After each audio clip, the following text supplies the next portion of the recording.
महाराष्ट्र के उप मुख्यमंत्री माननीय श्री देवेंद्र फडणवीस जी, श्री विजय चौथाईवाले जी, डॉक्टर गिरीश अफवाले, अध्यक्ष भारतीय विचार साधना, श्री राजीव सहस्त्रबुद्धि जी, पुस्तक की अनुवादक श्रीमती सरिता हटवाले जी, साथियों, दोस्तों, सबसे पहले तो मैं आप सबका आभार प्रकट करना चाहूँगा कि इस कार्यक्रम में आप सब लोगों ने समय दिया, आप आए यहाँ। और मेरे लिए क्योंकि मैं पुस्तक का लेखक हूँ, लेखक को तो ऐसे अवसर पर गर्व तो होता है। गर्व होता है कि इतने सारे लोग आए, सुनने के लिए आए, चर्चा करने के लिए आए। और मैं सबसे पहले शुरू करूंगा कि मेरे लिए ये मराठी अनुवाद का महत्व क्या है। आप सब जानते हैं कि विदेश नीति हर देश में केंद्र सरकार बनाती है, उसकी विदेश मंत्रालय के सहायता से बनाती है। पर बड़े देशों में ये केंद्र सरकार में सीमित नहीं रहती कि जब अलग अलग राज्य होते हैं, क्षेत्र होते हैं, प्रांत होते हैं, सबका अनुभव कुछ अलग होता है, उनकी परिप्रेक्ष्य अलग होती है। जैसे अगर आप दिल्ली में किसी से पूछेंगे कि आप बताइए कि हमारी समुद्र इतिहास क्या है, अब वो तो कहेंगे कि भाई हम तो भारत में पता नहीं नौसेना था नहीं था। अब वही प्रश्न अगर आप तमिलनाडु में पूछेंगे तो वो बहुत गर्व से कहेंगे, अरे हमारे यहाँ तो वो चोला राज्य के समय में हमारी नौसेना जो है वियतनाम, इंडोनेशिया तक गई थी। या पुणे में पूछेंगे तो लोग कान्होजी आंग्रे की बात करेंगे। तो अब वही उदाहरण मैं आपको व्यापार के बारे में दे सकता हूँ कि जो हमारे जो कोस्टल स्टेट्स जो हैं, उनका अनुभव, उनका इतिहास व्यापार के बारे में अलग था, जो उत्तर प्रदेश या बिहार या दिल्ली का ना हो। तो कहने का तात्पर्य ये है कि जब विदेश नीति, अच्छी विदेश नीति जो बनाते हैं, ये ऑल ऑफ इंडिया पॉलिसी होनी चाहिए, जिसमें स्टेट्स भी भागीदार हो, जिसमें पूरे भारत का अनुभव, पूरे भारत का हित जुड़कर उसका निचोड़ जो है एक किस्म से फॉरेन पॉलिसी की फाउंडेशन हो। अब ये भी है कि हम आजकल ग्लोबलाइज्ड दुनिया में रहते हैं, ये ग्लोबलाइज्ड इरा है, और इस ग्लोबलाइज्ड इरा में हम सब जो है भागीदार हैं। और जो आज देवेंद्र जी ने भी जिक्र किया था कि अब हम G20 का कार्यक्रम में अब पूरी भारत जुड़ी हुई है। और ये इसीलिए जुड़ी हुई है क्योंकि प्रधानमंत्री की सोच है कि ऐसे बड़े जिम्मेदारी के समय ये खाली राजधानी का कार्यक्रम नहीं होना चाहिए। और वही सोच जो है मेरे लिए आज के कार्यक्रम में जब मराठी के अनुवाद में, ये मराठी भाषा में मेरे पुस्तक का अनुवाद हुआ है, मुझे भी वही भावना है कि जो है ये जो हमारी सोच है, ये खाली एक छोटे सर्कल में दिल्ली में नहीं रहना चाहिए, ये पूरे भारत में चर्चा होनी चाहिए। और ये मेरे लिए, जैसे मैंने कहा, आज अत्यंत गर्व का विषय है, गर्व का समय है। मैं थोड़ा बहुत आपको किताब के बारे में बताना चाहता हूँ। विजय जी ने आपको कहा कि 2018-19 में जब मैं विदेश सचिव में विदेश सेवा से मैं उस समय में रिटायर हो चुका था और उस समय मैं पॉलिटिक्स में आया नहीं था, तो उस समय मैंने ये शुरू किया था। और ये इसका तरीका ये था कि मैं ऐसे कोई मंच में आता था और ये जो 8 लेख जो हैं, जो जो पुस्तक के 8 जो मुख्य लेख जो हैं, मैं उन पे बात करके जो प्रश्न उत्तर उसका निचोड़ जो है मैं फिर उस लेख के साथ में जोड़ देता था। तो एक किस्म से ये पब्लिक इस किताब से पहले से जुड़ी हुई है। और आप देखेंगे कि जो भाषा मैंने प्रयोग किया है वो टेक्निकल भाषा नहीं है, वो पब्लिक की भाषा है, क्योंकि शुरू से मेरा प्रयत्न था कि ये विदेश नीति जो है विदेश मंत्रालय के बाहर मैं कैसे ले जाऊं, पब्लिक को मैं कैसे इन्वॉल्व करूं, दिल्ली के बाहर बाकी शहरों बाकी प्रांतों को मैं कैसे इन्वॉल्व करूं। तो ये मेरा प्रयत्न था। और तो इस स्टाइल में ये बुक की जो रचना जो है, ये मुझे लगता है मराठी में तो मैं कह नहीं सकता, पर जो मैंने इसकी हिंदी अनुवाद पढ़ी है और अंग्रेजी मैंने लिखा था, बहुत एक किस्म से वेरी इजी रीड मैंने जानबूझ के इसको किया है। अब जो लेख जो हैं ये कुल मिला के 8 मुख्य लेख हैं। पहला जो है ये अवध का मैंने उदाहरण लिया है। अवध माने जो विजय जी ने कहा शतरंज के खिलाड़ी, आप कुछ लोगों को किताब याद होगा, कुछ लोगों ने फिल्म भी देखी होगी कि ये 2 नवाब जो हैं ये अपना शतरंज का खेल खेल रहे हैं, दोनों माने बिल्कुल उनका फोकस उसी में है। और उस समय ईस्ट इंडिया कंपनी जो अंग्रेजों की कंपनी जो थी, ये जो है भारत का कब्जा कर रहे हैं। और इन लोगों को ये माने इतने अपने गेम में उनका पूरा ध्यान उसमें कि उनको समझ ही नहीं आ रहा कि दुनिया में क्या हो रहा है और अपने देश में क्या हो रहा है। और मेरा लिखने का मकसद ये था कि हमें इतिहास के सबक होते हैं, हमें वो सबक सीखने चाहिए, याद रखने चाहिए। आगे के लिए जो है हमें दुनिया के बारे में हर वक्त जागृत रहना है। दूसरा लेख जो है उसी को डेवलप करते हुए ग्लोबलाइजेशन पर है। अब आज अगर कहीं भी आप दुनिया में जाएं, किसी भी जो विदेश नीति के बारे में मंत्री हों या कोई स्पेशलिस्ट हों या कोई राजदूत हों, उनसे आप कहेंगे कि आप मुझे दुनिया की स्थिति अगर आप एक शब्द में दें, वो शब्द क्या होगा? और लोग कहेंगे ग्लोबलाइजेशन। कि आज अगर एक माने ऐसा कुछ प्रोसेस है जो जिसने पूरे दुनिया को लपेट लिया है, वो ग्लोबलाइजेशन की प्रोसेस है। पर मेरे लेख में मैंने ये एक किस्म से चेतावनी दी है कि ग्लोबलाइजेशन की भी अपनी कमियां हैं, उसकी चुनौतियां हैं, उसके खिलाफ एक रिएक्शन भी अलग अलग देशों में हो रही है। और मैंने खासकर क्योंकि ये किताब जो है 2018-19 में लिखी गई, उस समय मैंने प्रेसिडेंट डोनाल्ड ट्रंप जो अमेरिका के उस समय राष्ट्रपति थे उन पे काफ़ी फोकस किया। और जो ग्लोबलाइजेशन की जो राजनीतिक और आर्थिक उसके खिलाफ जो भावनाएं जो अलग अलग देशों में प्रकट होना शुरू हुआ था, उसका मैंने दूसरे लेख में विवरण किया। तीसरा लेख जो है ये इसका टाइटल है डॉगमास ऑफ दिल्ली।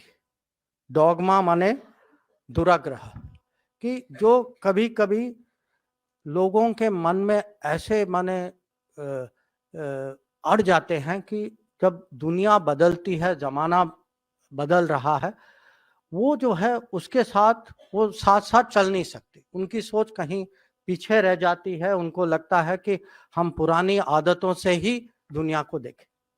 तो ये एक किस्म से परिवर्तन का मैसेज है कि दुनिया बदल रही है, हमें भी बदलना चाहिए, और अगर हम नहीं बदलेंगे इसका हमें काफी नुकसान हो सकता है। चौथा लेख जो है एक किस्म से मैं कहूँगा विदेश नीति, फॉरेन पॉलिसी पर ही है, पर ये एक जन भागीदारी का तर्क है कि अगर आप देखेंगे कभी कभी जो विदेश नीति से जुड़े हुए हैं उनके खिलाफ ये आरोप लगाया जाता है कि वो अपने आइवरी टावर में बैठ के दुनिया की एनालिसिस करते हैं, कि वो जमीन से जुड़े नहीं हैं। उनको कभी कभी पता नहीं होता कि जमीन में लोगों उनके हित क्या हैं, उनकी भावनाएं क्या हैं। तो इसमें मेरा तर्क ये है कि ये विदेश नीति को आप खाली मैंडरिन्स पर न छोड़े। मैंडरिन्स माने जो विदेश नीति जो बाबू हैं, जो पॉलिसी मेकर्स हैं, जो विदेश सेवा, जैसे मेरे जैसे लोग जो विदेश सेवा में उस समय काम करते थे, और कभी कभी मासेस, जन की आवाज को भी सुने। और मैं इसका उदाहरण देता हूं आपको। 1980 के बाद आपने देखा होगा कि हम पश्चिमी दुनिया के साथ भारत का जुड़ाव, भारत के रिश्ते बहुत जल्दी से बढ़े। अगर हम में से कुछ लोग होंगे जो हो सकता कि हम या हमारे रिश्तेदार वहाँ पढ़ने के लिए गए हों, काम करने के लिए गए हों, सबने कभी न कभी वहाँ टूरिज्म तो किया ही होगा। आप व्यापार देखें कि हमारे मार्केट किधर हैं, ज़्यादातर पश्चिमी दुनिया, यूरोप, अमेरिका के साथ है। तो हमारे हित जो है उसकी दिशा जो है वो वेस्टर्न वर्ल्ड की तरफ है, पर हमारे मन में वो आइडियोलॉजी है, कहीं वो गांठ है कि भाई उनसे दूर रहो। तो जो अगर आप रियल इकोनॉमी और जो पब्लिक की परिप्रेक्ष्य से देखें तो देश जो है एक दिशा में जा रही है, और जो फॉरेन पॉलिसी 1980 और 1990 की फॉरेन पॉलिसी थी वो दूसरी दिशा में जा रही थी। तो ये जो उस समय का जो तनाव जो था दोनों के बीच में, इस पे मैंने लिखा है कि हमें जो है नीति बनाते वक्त हर समय पब्लिक के साथ जो जनता में जो फीलिंग जो है उसको भी हमें साथ लेकर जाना चाहिए। फिर दो देश हैं ऐसे जिसमें मुझे लगा कि उनके लिए माने थोड़ा एक्सक्लूसिव अटेंशन देना चाहिए। एक आपको लगेगा कि बहुत स्वाभाविक है, वो चीन है। और जो लेख जो है कि हम चीन को कैसे मैनेज करें, और मैंने चीन पे खास करके ध्यान दिया क्योंकि चीन जो है एक असाधारण पड़ोसी है। हमारे बहुत पड़ोसी हैं, पर चीन एक ही पड़ोसी है जो ग्लोबल पावर, हो सकता है कि सालों में सुपर पावर भी बन जाए, और ग्लोबल पावर के साथ बिल्कुल बगल में रहना इसकी अपनी चुनौती होती। तो इसका सुझाव जो है सरल नहीं है, हमें इसके राजनीतिक सुझाव हैं, आर्थिक सुझाव हैं, हमें बॉर्डर को कैसे डेवलप करना, इसके टेक्नोलॉजी सुझाव भी।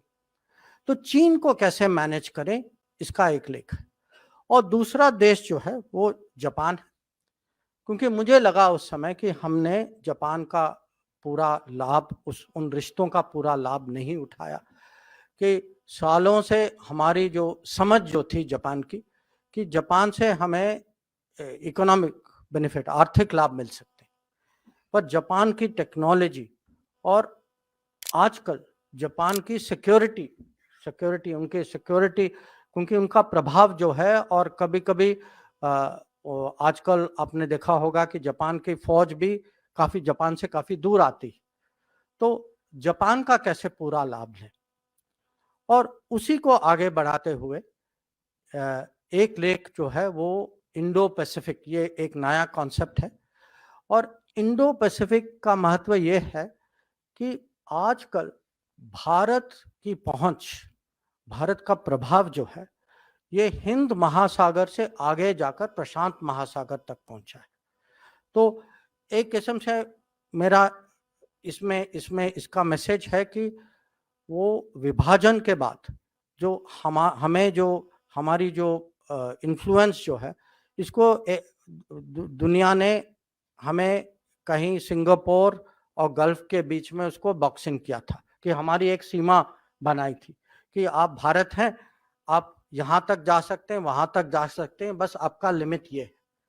तो आज जो है भारत का प्रशांत महासागर तक पहुँचना, और वहाँ हमारी आर्थिक सहयोग हो या राजनीतिक हो या सुरक्षित हो, तो हमारी पहुंच कैसे पिछले सालों में कैसे बढ़ी।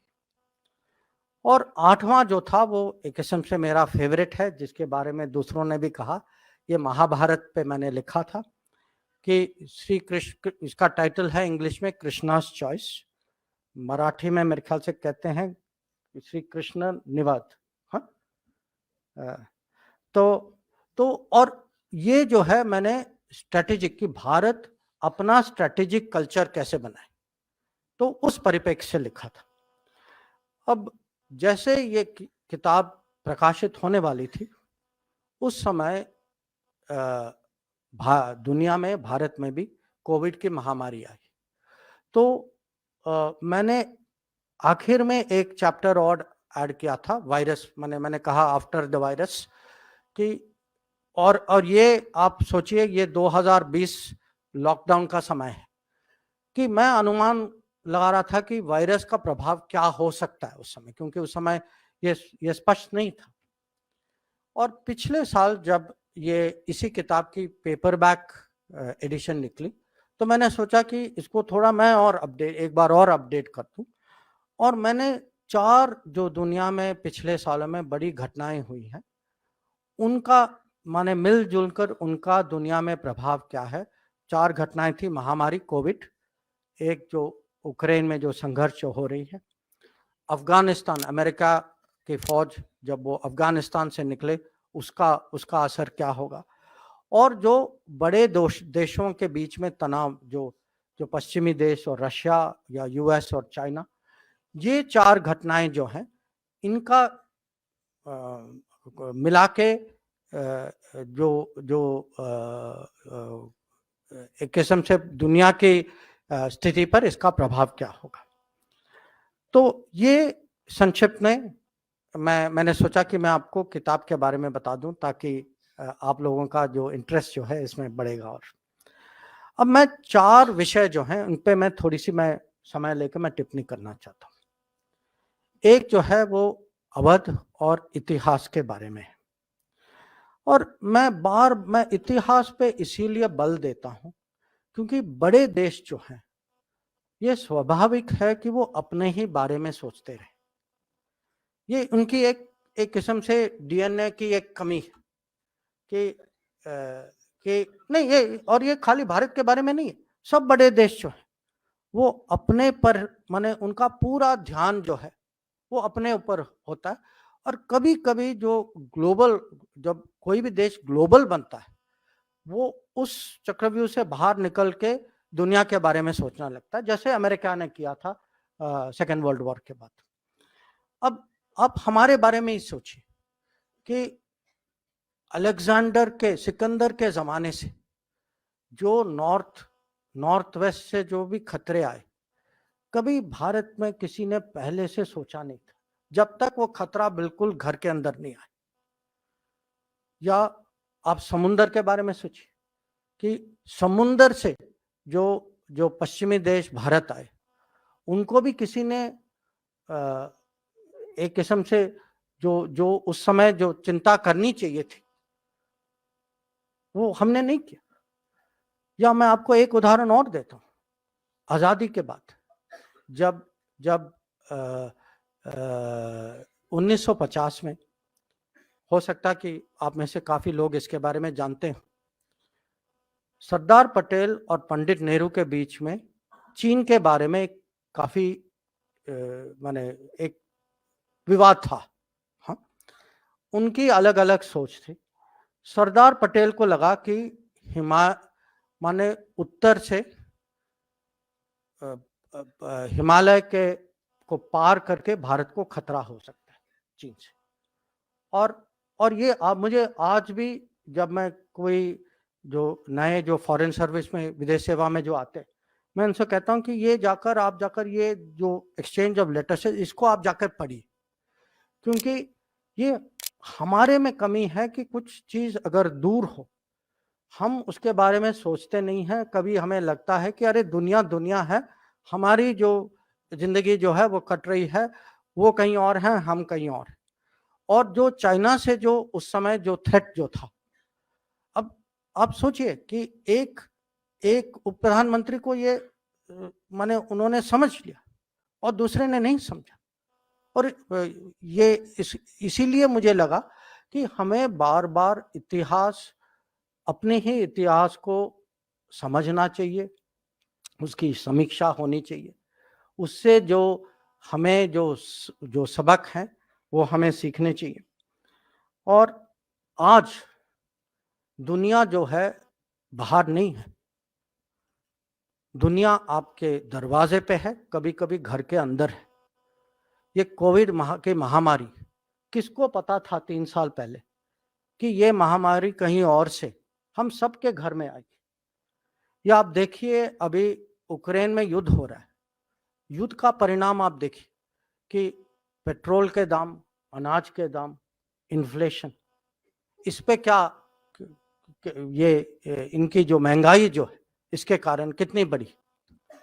या अगर आप आर्थिक दुनिया में देखें कि चीन से जो सामान जो आता है उसने हमारे जो छोटे छोटे प्रोड्यूसर्स जो हैं उनको कितनी चोट पहुंचाई।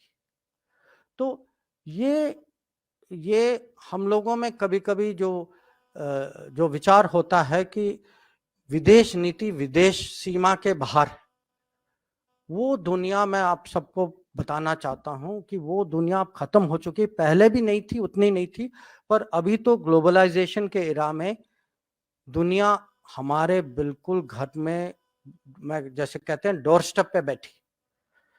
और इसीलिए पर ये खाली इसमें अवसर भी है, ये खाली ये नहीं है कि चिंताएं, कि अवसर हैं कि वही दुनिया हमारे लिए एक एक्सपोर्ट मार्केट बन सकती है, रोजगारी के लिए वर्क प्लेस बन सकती है, या टेक्नोलॉजी अपग्रेड के लिए वहाँ पार्टनरशिप्स बन सकते हैं। तो हमें जो है ये आने वाली पीढ़ियों को खासकर दुनिया के बारे में ज़्यादा ध्यान देना होगा, उनकी समझ और अच्छी होनी चाहिए। दूसरा विषय जो है ग्लोबलाइजेशन है, और जैसे मैंने कहा मुझे लगता है अगर आप एक शब्द आज प्रयोग करेंगे दुनिया की स्थिति का विवरण करने के लिए वो ग्लोबलाइजेशन। अब ग्लोबलाइजेशन को कोई इनकार नहीं कर सकता, उसकी कमियां हैं, कुछ लोग उसके खिलाफ हैं, कुछ लोग उसके बारे में अभी भी बहुत उत्सुक हैं, किसी का फायदा होता है, किसी का नुकसान होता है। भारत के लिए हमें सोचना होगा कि अगर ग्लोबलाइजेशन हकीकत है तो हम इसका सबसे अच्छा प्रयोग कैसे करें, कि ग्लोबलाइजेशन के जो रिस्क जो हैं इसको कैसे घटाएं, ग्लोबलाइजेशन के अपॉर्चुनिटीज अवसर जो हैं इसको हम कैसे बढ़ाएं। अब पिछले 25 साल में जो ग्लोबलाइजेशन की मेन मॉडल जो थी वो चाइना केंद्रित मॉडल थी। पश्चिमी देश भी चाहते थे कि जितना प्रोडक्शन चाइना में ज़्यादा हो, उनके कंपनी जो है वो अपना उनकी प्रॉफिट बढ़ रही थी। अब कोविड के कारण, उसके पहले भी जब ट्रंप राष्ट्रपति बने, अभी जो है उस ग्लोबलाइजेशन उस मॉडल पर दुनिया में पुनर्विचार हो रहा है। और कोविड के समय में बहुत सारे देशों ने देखा कि चाइना से जो उनकी अपेक्षा थी कि वो सप्लाईज बहुत स्मूथली आएंगे, वो सप्लाईज नहीं आई। और अब एक नई चिंता है कि हम सब जो है एक डिजिटल दुनिया में रहते हैं, और डिजिटल का मतलब है डेटा। और डेटा में सबसे बड़ा प्रश्न है कि आपका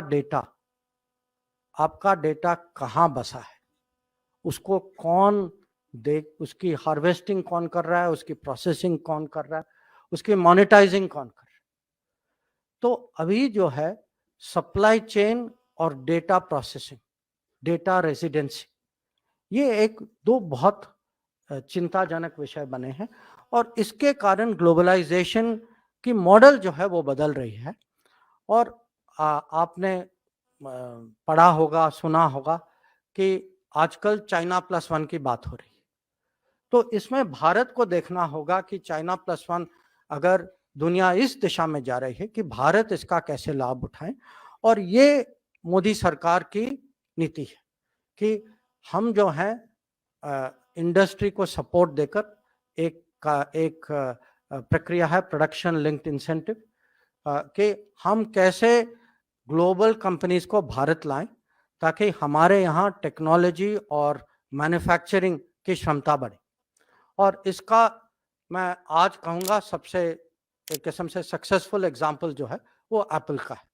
कि भारत में अब आईफोन बन रहा है और हमारी अपेक्षा है कि ऐसे और भी के बड़े बड़े उदाहरण आगे वाले दिनों में निकलेंगे। तो जो जो किताब की जो टाइटल जो है इंडिया वे, तो इंडिया वे है क्या? भारत मार्ग, मार्ग है, वे है, पाथवे है। पर ये इंडिया वे जो है ये तरीका भी है कि इंडिया का एक वे है कि दुनिया की परिस्थिति में भारत की सोच क्या है, भारत से क्या सुझाव निकलते हैं, भारत कैसे मैनेज करता है। और एक किस्म से इंडिया वे दूसरों के लिए मॉडल है, उदाहरण कि भारत क्या करता है और अगर वो जो हैं हमारे साथ अगर जुड़ जाएं तो उनके लिए कितना लाभ हो सकता है। तो इंडिया वे इसके मुझे माने इसका अगर मैं निचोड़ निकालूं तो मैं कहूंगा इसके 6 मुख्य पहलू हैं।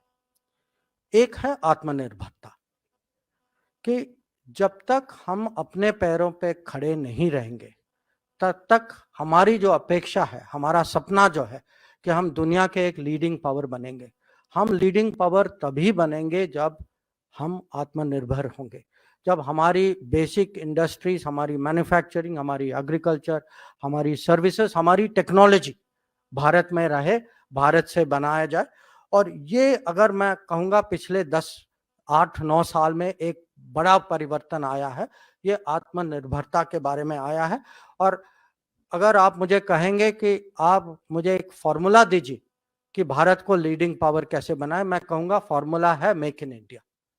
मेक इन इंडिया अगर सफल रहे तो ये मैं आपको बिल्कुल आश्वासन दे सकता हूं कि भारत यहां से वहां तक पहुंचेगा। और ये संभव है। मैंने आपको एप्पल और आईफोन की उदाहरण दी।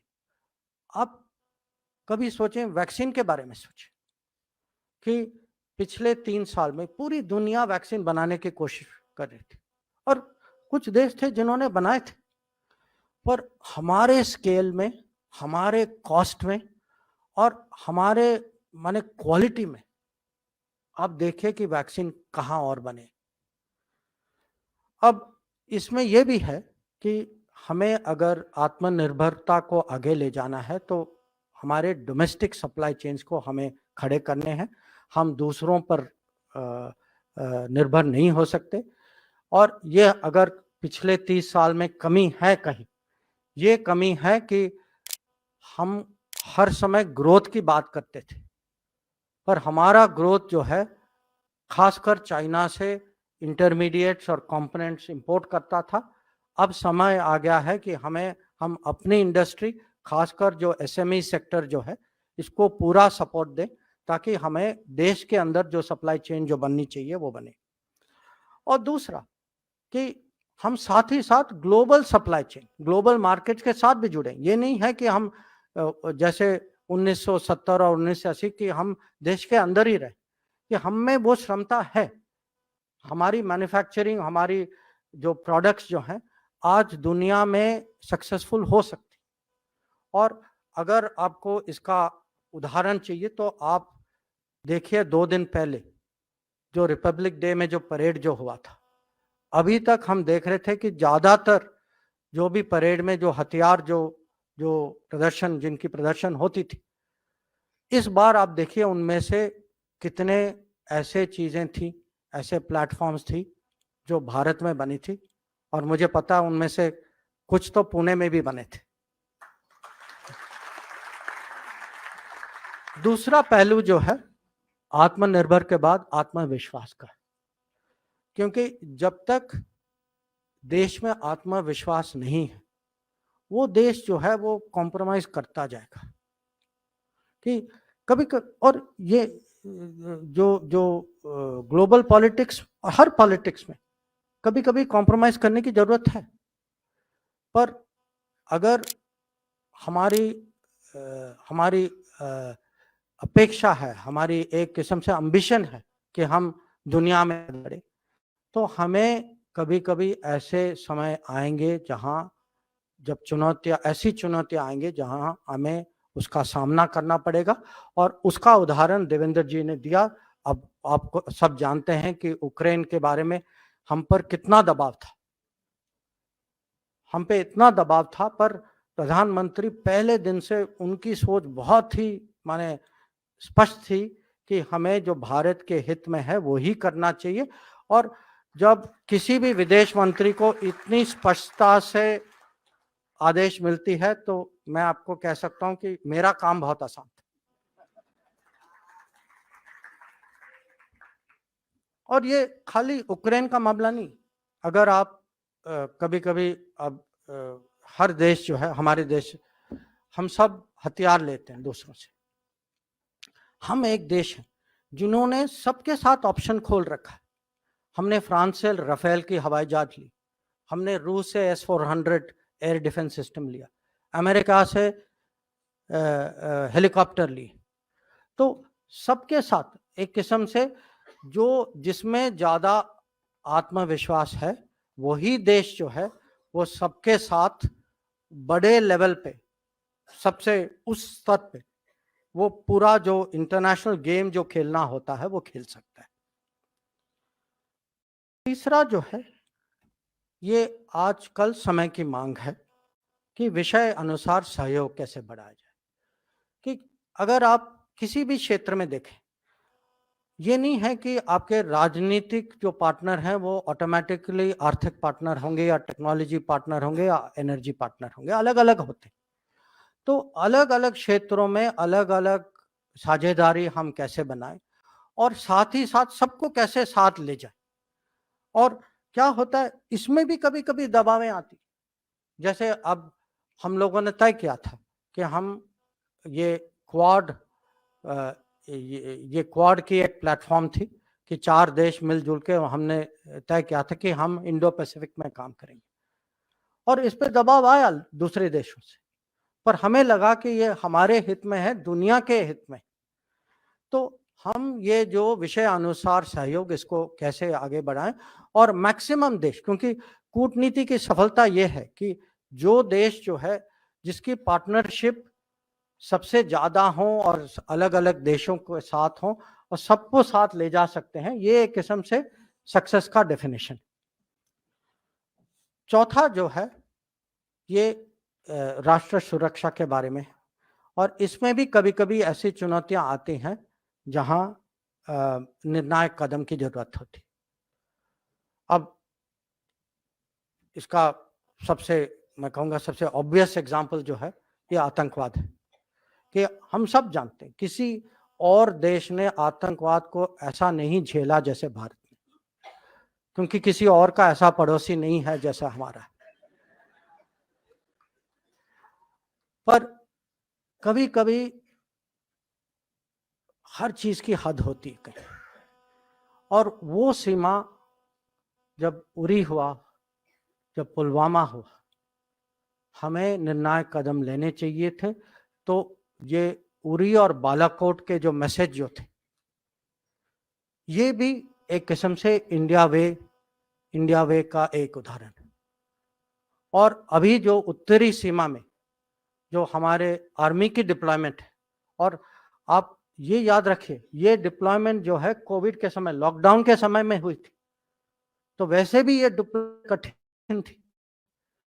लॉकडाउन में हजारों, जबकि वहां इंफ्रास्ट्रक्चर भी कमजोर था, क्योंकि पहले की सरकार ने सोचा कि हम इंफ्रास्ट्रक्चर नहीं बनाए तो वही हमारी सुरक्षा है। तो कमजोर इंफ्रास्ट्रक्चर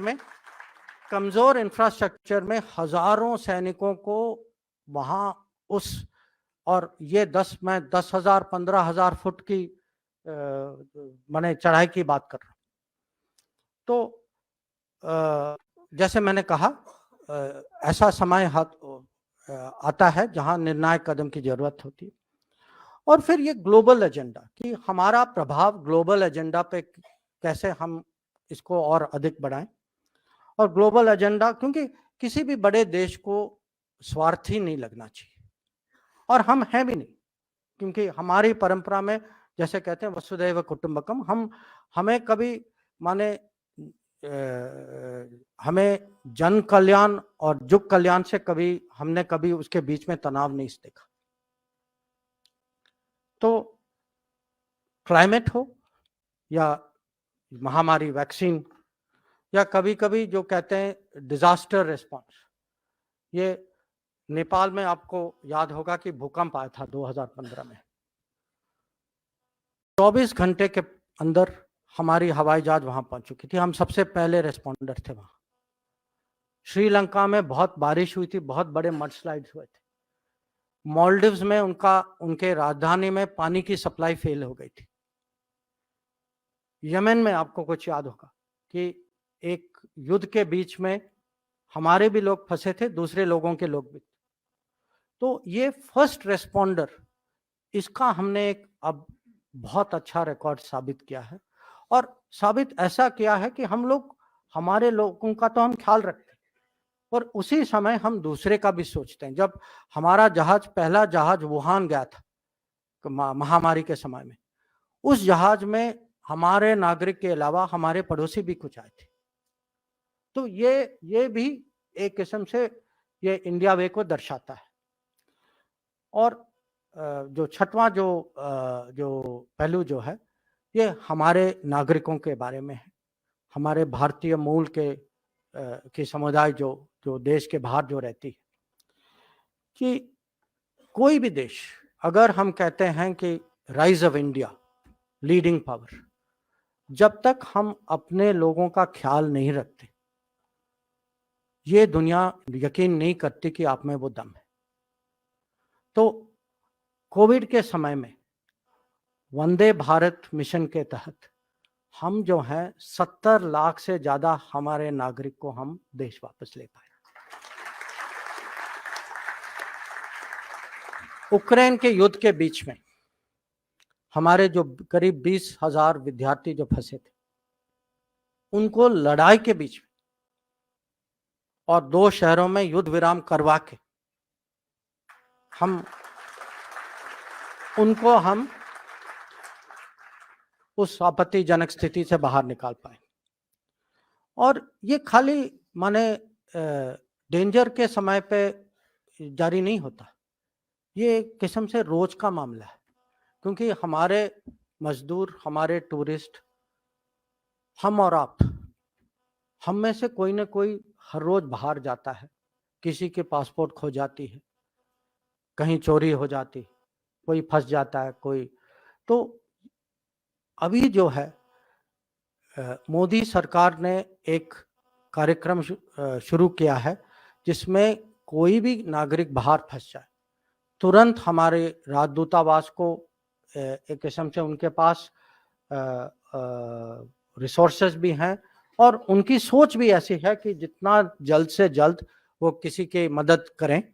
और ये मदद जो है, सचमुच एक पोर्टल का नाम भी है, एक ऑनलाइन पोर्टल है मदद नाम का, कि कोई भी फंस जाए वो पोर्टल पे जाते हैं, अपनी शिकायत या अपनी जो स्थिति जो है उस पोर्टल में लिख देते हैं और तुरंत उसका जवाब आता है।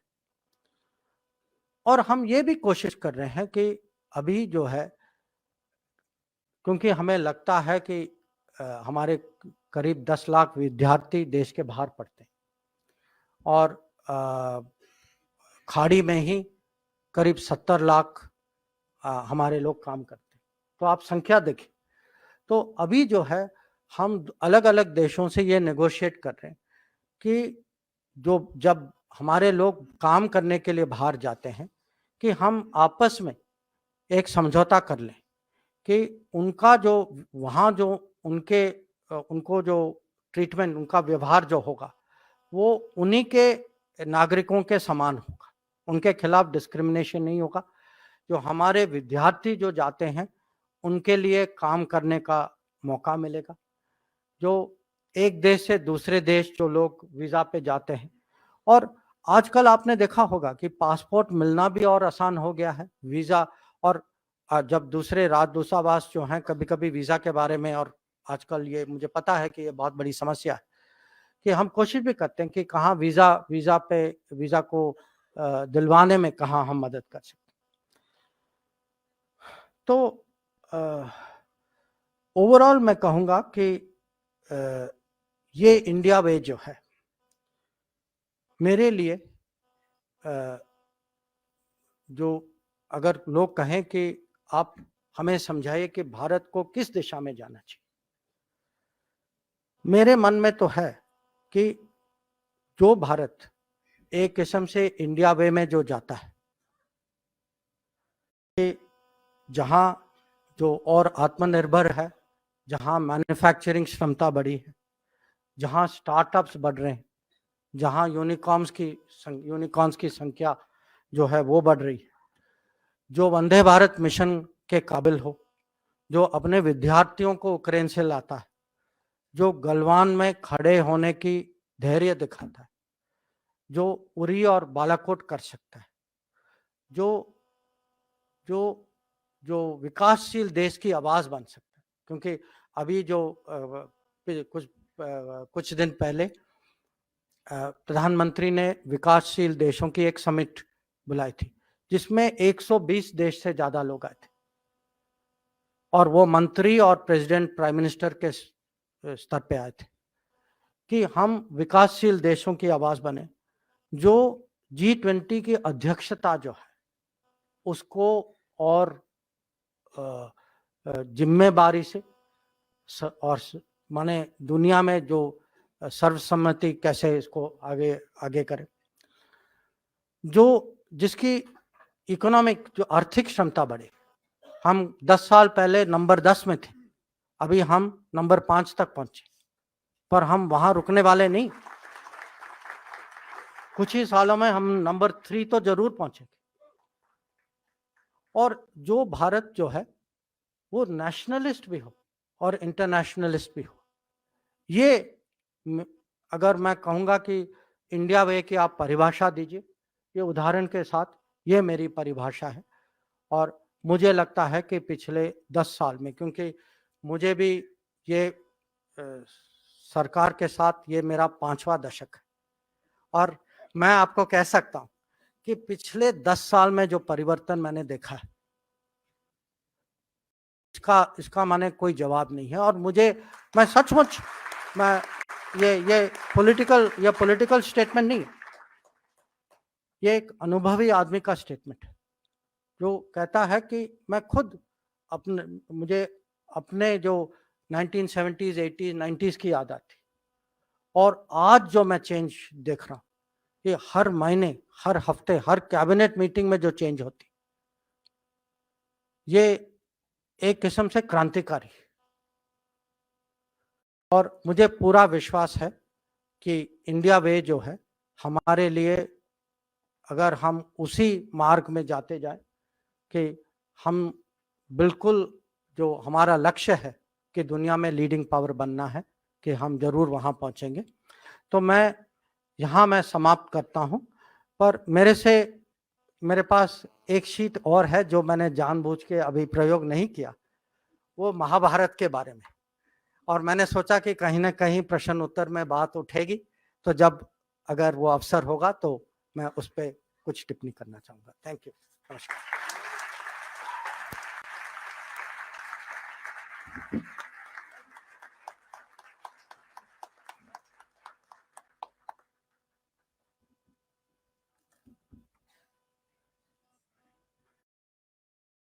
कोणाला प्रश्न आहेत तर सरांपर्यंत पोहोचवा आणि माईक त्यांच्यापर्यंत पोहोचवूया आपण.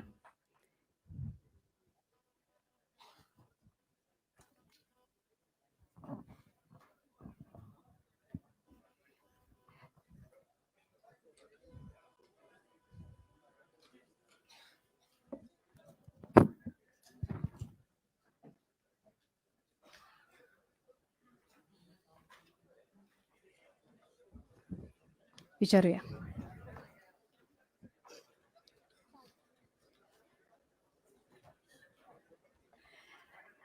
आज जाहीर त्यांना प्रश्न विचारायची परवानगी नव्हती ना, त्यामुळे ही नंतरची आहे. सर विचार.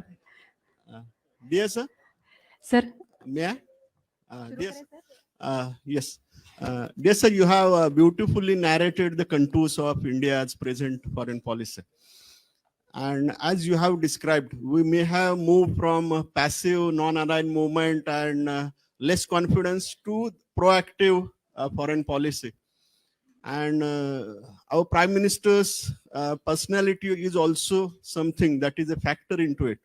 So can you describe Modi ji as the statesman, and what are the features of it?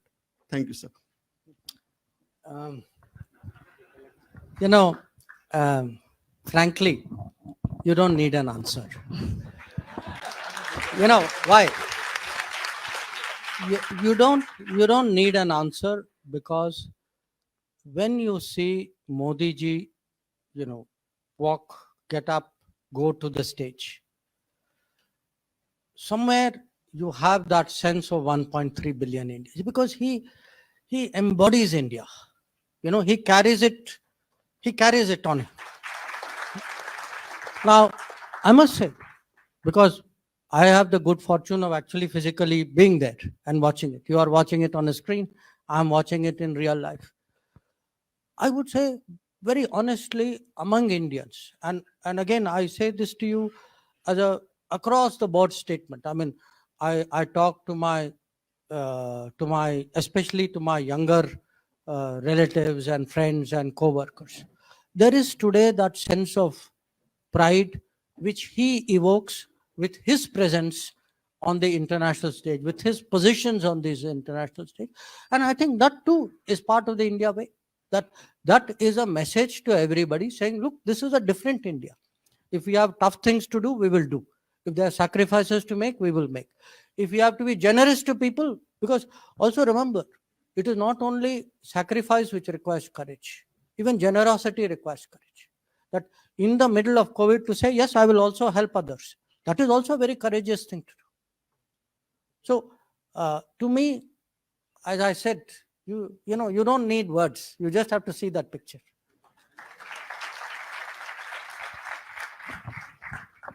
Sir, good evening, sir. I am Jnanada Sharadvasankar, student of Abasaheb mic Garware थोडासा College of जवळ Arts. धरतेस mic थोडासा जवळ धर right हा Am I audible? हो yes Good evening, sir. I am Jnanada Sharadvasankar, student of Abasaheb Garware College of Arts, Department of Political Science. And sir, my question is, as you mentioned that India should become the voice of Global South, how do you see G20 summit helping India? See, what has happened in the last year, because of the Ukraine conflict, the price of oil has gone up.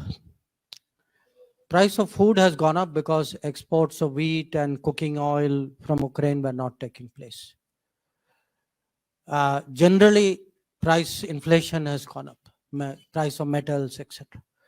Now, the person who feels the most, see, even amongst us, if there is a shortage, who will feel the most?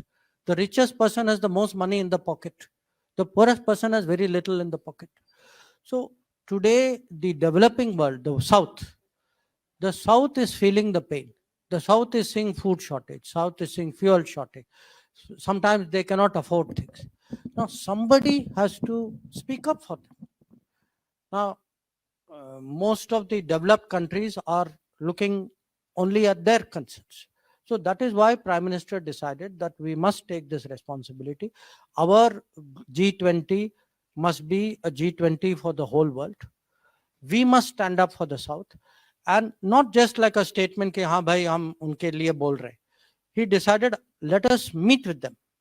So for 2 days, about 5 or 6 ministers and Prime Minister himself, we took the whole day to meet with our counterparts. We consulted 120 countries plus 123, I think. So that today we can say we are speaking for the South, not कहने के लिए नहीं. We have actually consulted the South before we speak for the South. Sir, excuse me, sir. Yeah, I'm asking the question. Sir, yeah, this side. A complete failure of a rogue nation who happens to be a nuclear power, and the unfortunate neighbor of us, will be an asset to us or failure, or a liability to us. Sorry. It is a reality to us, not a. Say, in life, you have what you have. I cannot. I think Devendra ji said Like Pandavas could not choose the relatives, we also cannot choose our neighbors. We would naturally hope that good sense prevails, that the practices of the past are not followed. That is our hope. And in diplomacy, it is important to be hopeful. But I would admit to you, it is a hope. Sir पिछले 10-15 दिन से जो पाकिस्तान में घटनाएं हो रही है उसके बारे में हमारी सोच क्या है, और जो हमने इंडस वाटर ट्रीटी के बारे में जो डिसीजन लिया है उसका इम्प्लीकेशन क्या हो सकता है? देखिए, जो पाकिस्तान में जो हो रहा है उसके बारे में मुझे टिप्पणी करना, खासकर पब्लिक में करना, वो उचित नहीं होगा। जो इंडस वाटर ट्रीटी जो है, ये आप जानते हैं कि ये ट्रीटी में दोनों देशों के अपने अपने इंडस कमिश्नर्स हैं। ये एक किस्म से ये टेक्निकल मामला है।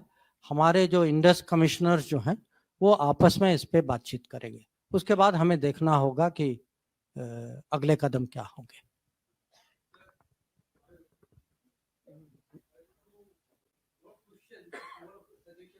एकच मिनिट आहे सर, माईक वरती बोलूया. I have 2 points to make, sir. These are not questions, Please. but as a citizen of the country, I have a few suggestions, genuine. First is regarding the ratification of borders with China, sir. Ratification of borders with China. We find that every now and then, these border clashes tend to take place because our borders are not ratified. I have a suggestion that we should go in for ratification of the borders on equal terms. No withdrawals are involved with minor adjustment, because after all, this problem has to find some solution. Our young soldiers getting killed and we celebrating only tactical victories. We have killed 4, they have killed 4, we have killed 12. There is nothing great to celebrate about that, sir. And second point, sir, or rather suggestion, in Delhi, we have got a road named after Krishna Menon Marg, who was responsible for 1962 debacle. So it should, I have suggestion that it should be named after either Major Shaitan Singh Paramveer Chakra or Subedar Jogendra Singh Paramveer Chakra.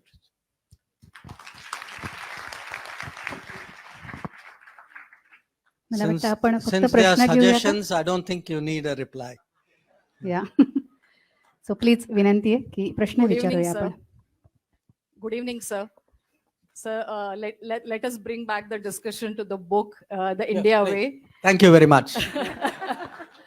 So my question is about this very distinguished way of diplomacy that we have put out there in the world. Do you see this nationalism and internationalism that we have put out as part of our diplomacy? Do you see other countries copying it or it reflecting it to their diplomatic way of dealing with international matters? So, thank you.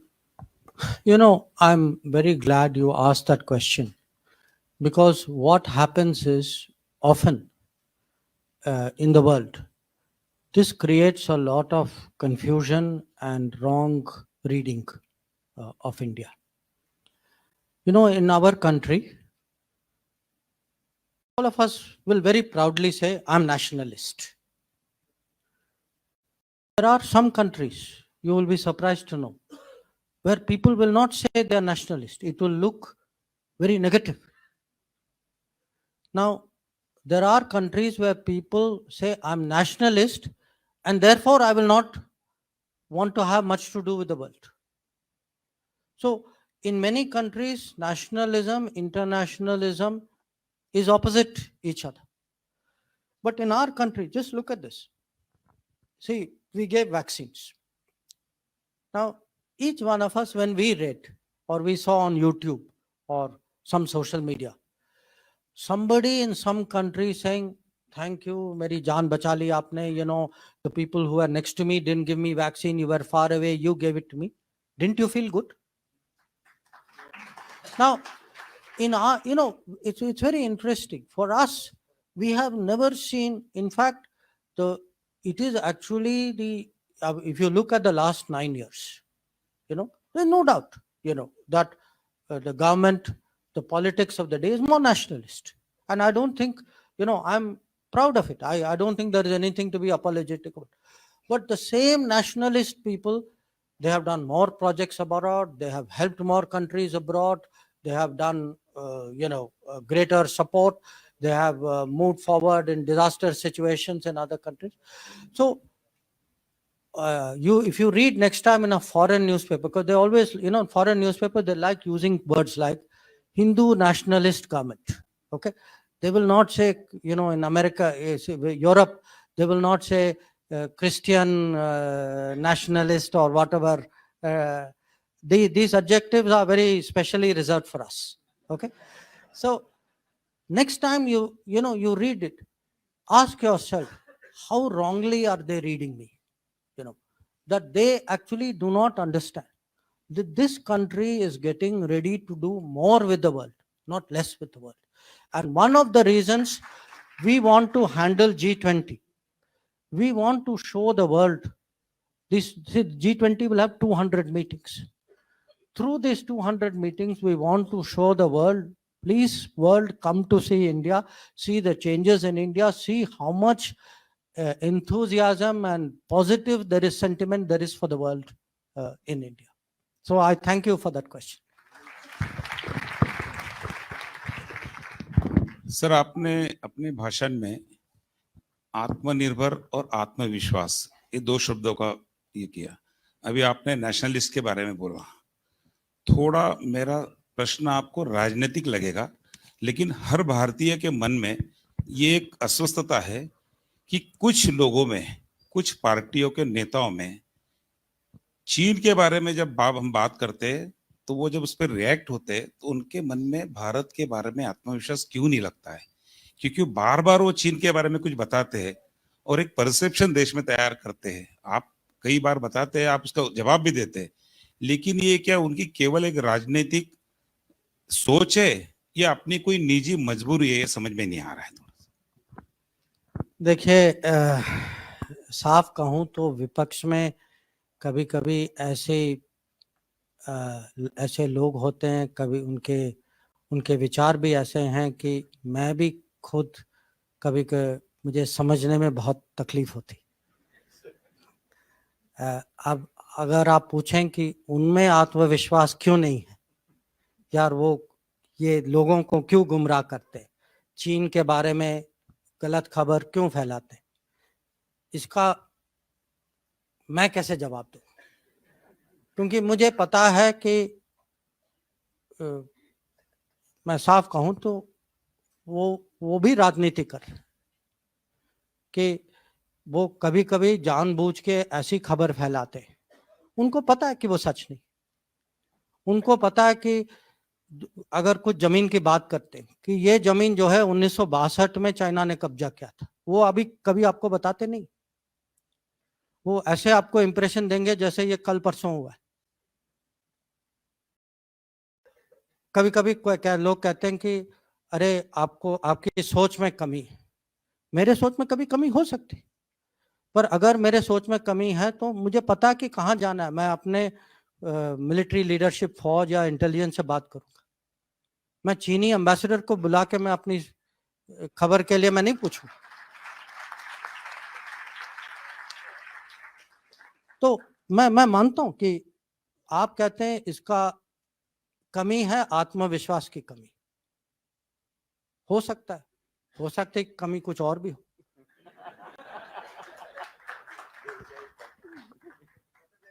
Good evening.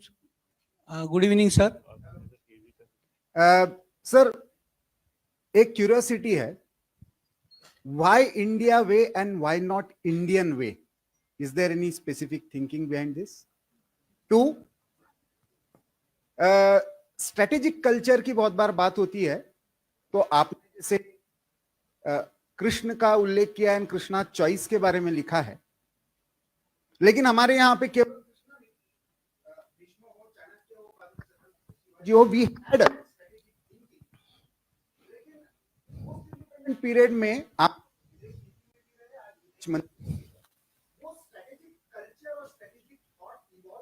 नहीं दिखता. This is a rare thing. They are civilians serving foreign service for 5 decades and delivering speech in Hindi. That itself. नहीं, I grew up in Delhi. To be ये कि आपको ज्यादा बताएंगे, मुझे भी, मैं भी स्ट्रेटेजी और फॉरेन बहुत सालों से कवर कर रहा हूँ. मैंने कभी फॉरेन लोगों को दिखा नहीं इतना हिंदी में बोलते हुए. Why strategic culture is lacking and how it is changing? नहीं, देखिए इसका उत्तर यह है. एक तो why India way not Indian way. It sounds nicer. हाँ, नहीं, इट साउंड नाइसर, पर इसका एक किस्म से अलग अलग, क्योंकि जैसे मैंने कहा, Indian way sounds more like a mark. हाँ, उस दिशा में दे इंडियन वे. पर इंडिया वे ऑल्सो साउंड्स कि भाई इंडिया का अपना सोल्यूशन है, इंडिया की अपनी सोच है. तो somewhere there is a subtle difference.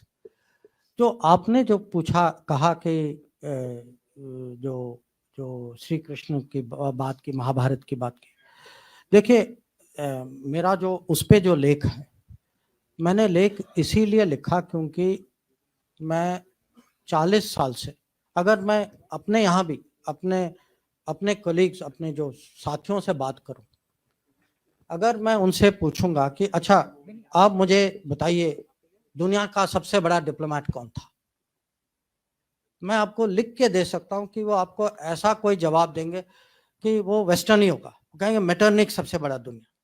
अगर मैं उनको कहूं कि आप मुझे बताइए कोई डिप्लोमेसी पे सबसे अच्छी किताब क्या है, तो कहेंगे वो मैकियावेली है, वो हैरल्ड निकलसन है, वो अर्नेस्ट साटो है. तो मेरा लिखने का कारण ये था, मैं अपने ही लोगों को समझाना चाहता हूं कि भाई घर में देखो, अगर आप मेरे से पूछेंगे कि इतनी पढ़ाई के बाद आपको क्या लगता है कि दुनिया के सबसे बड़े डिप्लोमेट कौन थे, मैं कहूंगा सबसे बड़े डिप्लोमेट एक श्री कृष्ण थे, एक हनुमान जी थे. नहीं, और ये बहुत सीरियस उत्तर दे रहा हूं मैं आपको कि अगर आप उनको कूटनीति के परिप्रेक्ष्य से देखें कि किस सिचुएशन में थे, उनको मिशन क्या दिया गया था, किस तरीके से उन्होंने हैंडल किया था. और हनुमान जी ने तो माने उसके साथ इतना इंटेलिजेंस भी, और मिशन के आगे भी बढ़ गए थे. उन्होंने सीता को वो कांटेक्ट भी किया था, पूरी लंका की खबर ली, लंका को जला भी दिया. उसके बाद माने कैसे डिप्लोमेट निकले, माने ऑल पर्पस मल्टीपर्पस डिप्लोमेट. तो अगर आज मैं आपको कहूंगा कि दुनिया के 10 स्ट्रेटेजिक कॉन्सेप्ट जो आज की चर्चा में, आज के डिस्कोर्स में 10 बड़े स्ट्रेटेजिक कॉन्सेप्ट जो इंटरनेशनल रिलेशन, मैं हर कॉन्सेप्ट का आपको एक महाभारत में इक्विवेलेंट दे सकता हूं कि अगर आप कहें अरे आज मल्टीपोलर वर्ल्ड है, उस समय भी अगर कुरुक्षेत्र के मैदान में क्या हो रहा था, वो मल्टीपोलर भारत था जिसमें अलग अलग राज्य थे, सबको कहा गया कि आप उनके साथ हैं, मेरे साथ हैं. एक दो नॉन अलाइन निकले बीच, हाँ? जैसे बलराम थे या रुक्मा थे, हाँ? या अब हम कहते हैं कि ये ग्लोबलाइज दुनिया है, इंटरडिपेंडेंस है, हम सब पे ये बाधाएं हैं, कंस्ट्रेंट. अर्जुन की दुविधा क्या थी? कंस्ट्रेंट ही थी कि वो इंटरडिपेंडेंट थे, इमोशनली इंटरडिपेंडेंट थे कि मैं अपने रिश्तेदारों के खिलाफ मैं कैसे लड़ाई करूं. पर वो भी वो फिजिकल मटेरियल इंटरडिपेंडेंस नहीं था, पर इमोशनल इंटरडिपेंडेंस था. या हम कभी कभी हम कहते हैं अरे पाकिस्तान ने ये किया वो किया, चलो हम स्ट्रेटेजिक पेशेंस दिखाते. स्ट्रेटेजिक पेशेंस का सबसे अच्छा उदाहरण जो है वो कृष्ण भगवान जिस तरीके से उन्होंने शिशुपाल को हैंडल किया कि 100 बार उन्होंने क्षमा किया, 100 बार, उसके बाद आपको पता उन्होंने किया क्या. या आजकल ये टर्म आया है रूल्स बेस्ड ऑर्डर, हाँ, कि एक मर्यादा होती है देशों के बीच में जो राजनीति में कि आपस में कुछ ऐसे कानून होते हैं, कुछ रूल्स होते हैं. महाभारत की कहानी क्या है कि जो रूल्स का उल्लंघन करते हैं, जैसे कर्ण या दुर्योधन, वो अपने आखिरी समय में खुद उनको अचानक रूल्स याद आ जाती कि वो कहते हैं भाई ये नहीं करो क्योंकि ये रूल के मुताबिक, और पूरी जिंदगी जो है उन्होंने उसी रूल्स का उन्होंने पालन नहीं किया था। तो ऐसे बहुत सारी चीज है। आज हम कभी कभी आपस में हमारी डिबेट होती है कि हमारे खिलाफ हमसे बड़ा देश है। अब ये याद रखिएगा कि पांडव जो है, पांडव कौरव की प्रोपोर्शन जो थी वो 7-11 थी, कि वो छोटी फौज थी, उनके पास छोटी फौज थी पर बड़ी सोच थी, अनुशासन ज्यादा था, क्रिएटिविटी ज्यादा था, इंटेलिजेंस ज्यादा था, और श्री कृष्ण उनके साथ थे। तो और हम कभी कभी रेपुटेशनल कॉस्ट की बात करते हैं कि रेपुटेशन जो है कूटनीति में, राजनीति में भी, जिस पे आप भरोसा, अब भरोसा की मैं क्या कीमत बताऊं आपको, जिस पे भरोसा करते हैं उसकी जो वैल्यू जो है, पार्टी हो, आदमी हो, देश हो, रेपुटेशन की बहुत कीमत होती। और पांडवों की रेपुटेशन जो है कौरव से इतनी अच्छी थी, रेपुटेशन का बहुत फर्क पड़ा। और कभी कभी ये भी है कि जो बड़े गोल, जो लार्जर गुड के लिए कभी लोगों को माने टैक्टिकल एडजस्टमेंट करना पड़ता है। और ये भी इसके बहुत उदाहरण, जो युधिष्ठिर ने अश्वत्थामा के बारे में कहा, या जब अर्जुन ने शिखंडी को आगे किया। अब टेक्निकली आप कहेंगे कि ये गलत चीज किया, पर उन्होंने किया एक कारण के लिए किया, उनका एक लक्ष्य था। आप कहेंगे कि अब अगर आप लार्जर गुड के परिप्रेक्ष्य से देखें तो उन्होंने जो किया वो ठीक किया, आप टेक्निकली देखें तो अलग बात थी। तो ऐसी बहुत सारी चीज हैं, जैसे अब स्ट्रेटेजिक डिसेप्शन, जो जब कृष्ण भगवान ने सूर्यास्त का एक किस्म से इल्यूजन क्रिएट किया तो जयद्रथ को लगा कि वो बच गए। तो मैं आपको ये उदाहरण इसीलिए दे रहा हूं कि कोई भी सिचुएशन हो, कोई भी एनालिसिस हो, हम जो हैं इतनी माने आसानी से ये शब्द लेते हैं, Trojan horse, Achilles heel, Gordian knot. अब ये कहां से आते हैं ये शब्द? किसी और के कथा से आते हैं। अब मुझे उससे कोई दुश्मनी नहीं है, मैं भी वही कथा पढ़ता हूं, मुझे भी उसमें रुचि है, पर मैं हमारे देशवासियों को समझाना चाहता हूं कि भाई आप अपने बारे में भी पढ़िए, इसका भी महत्व समझिए। हम आपस की बातें में कम से कम इसका तो प्रयोग करें कि अगर हमें स्ट्रेटेजिक कल्चर, सचमुच अगर इंडियन स्ट्रेटेजिक कल्चर बनाना है, इंडियन स्ट्रेटेजिक कल्चर दूसरों के अनुभवों और दूसरे के कथाओं से नहीं बनेगी। इंडियन स्ट्रेटेजिक कल्चर इंडिया के एपिक से बनेगी। Good evening, sir. Sir, here, many countries in the world today are claiming compensation for environmental damages they incur because of certain activities happening in neighboring countries, for example, war or other activities. In such case, if such scenario happens in case of India, what could be our line of thought? No, you see, we have a much more fundamental issue. If you look at this whole climate change, to climate action, climate justice, from Kyoto, developed countries have been promising to finance. They have never delivered on it. They will keep saying, every conference, they will tell developing countries, please raise your climate ambition. So they will raise climate ambition. West, forget about financial ambition. They will not even deliver on old financial promises. So the real issue today, it's one thing to say, yes, loss and damage, there is progress, and it is good that there is progress. But the fundamental issue on climate change is the countries who have occupied carbon space, countries who still lifestyle, you know, Prime Minister last year started this campaign called Lifestyle for Environment. If you look at I have lived in Western countries. If you look at the lifestyle, you know, it is actually very wasteful. So the real issue is, how do the countries who have occupied carbon space, who have created today the climate crisis, how do they take the responsibility, and how do they allow for corrective action? How do they finance that corrective action to be taken? And very frankly, this has been a very, very tough and very frustrating experience. I wish I could tell you that there is something, you know, very positive, very good, which is likely to happen, but the experience has frankly been very disheartening. Thank you Hello, so sir. Much. मला असं वाटतं आपण सरांची request आहे. हा शेवटचा प्रश्न होता आत्ताचा. सरांना जायचंय पुढे, तर आपण कृपया थांबूया. तुम्हाला प्रश्न विचारणाऱ्या सगळ्यांचे मी खूप चांगला मनापासून प्रश्न आभार आहे. मानते. सगळेच प्रश्न चांगले आहेत सर. एकच आपण त्यांच्या विनंतीचा मान ठेवू, माझ्या आम्ही नाही. 15 माझ्या मिनिटं नाही. थांबलो. एकच फक्त please last last one. Okay, please. sir hi you have served as a external affairs secretary, and now you are serving as a external affairs minister. Which job you like the most?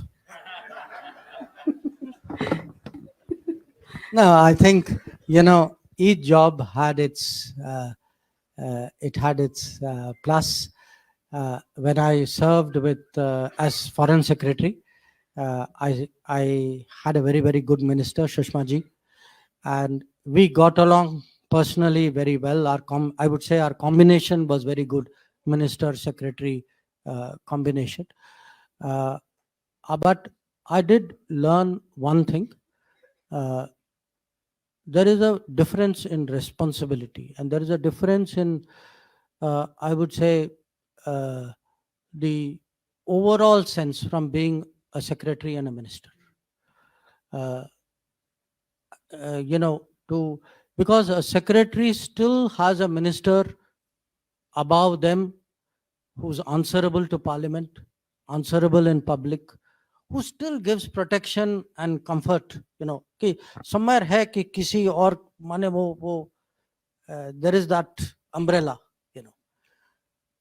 It was for me something which I value very much, and in many ways today, you know, that has shaped my own behavior as a minister, that I have to infuse confidence in my system, that उनके लिए वो feeling होना चाहिए कि भाई वो हैं हमारे लिए, and that they will do whatever is necessary in any situation, and in good effort. So it's not an easy question to answer, but I would only say this very frankly. I feel very privileged that, you know, if somebody had asked me 10 years ago, 20 years ago, you know, what is the biggest dream you can ever achieve, I would have in all honesty said, as someone in service, I mean, who does not want to head the service? It's swabhavik, you know.